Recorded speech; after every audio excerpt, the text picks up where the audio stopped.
While there are growing fears of an impending war on the ground in Ukraine, there are also concerns of a different type of war. The White House says Russia is to blame for recent cyber attacks on Ukraine's defense industry and major banks. And now the U.S. and every American is a target.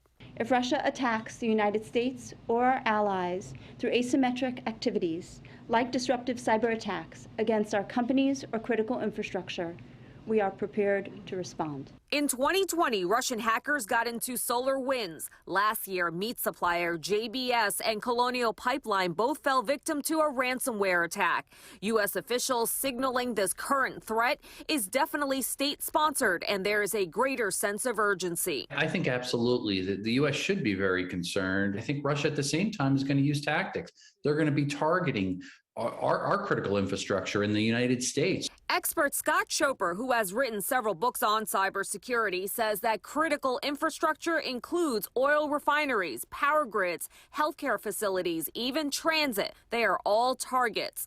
In April 2021, the MTA says they were breached by hackers with suspected ties to the Chinese government. It was immediately caught, and the cyber criminal didn't get very far. A security patch was installed. I always tell people, realize it's impossible. The cyber criminals have to get it right just one time. The good guys have to get it right every time, and there's no way they could possibly shore up every vulnerability. The White House says it's increasing cyber defenses here at home, but the reality is much of our infrastructure is older and not updated regularly, leaving us vulnerable to attacks. While much of that is out of our control, Choper says there are things we can do individually.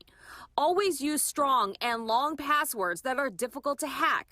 Use unique passwords, meaning a different one for each account. Multi-factor authentication for extra security. And a reminder, don't click on email attachments or pop-up ads.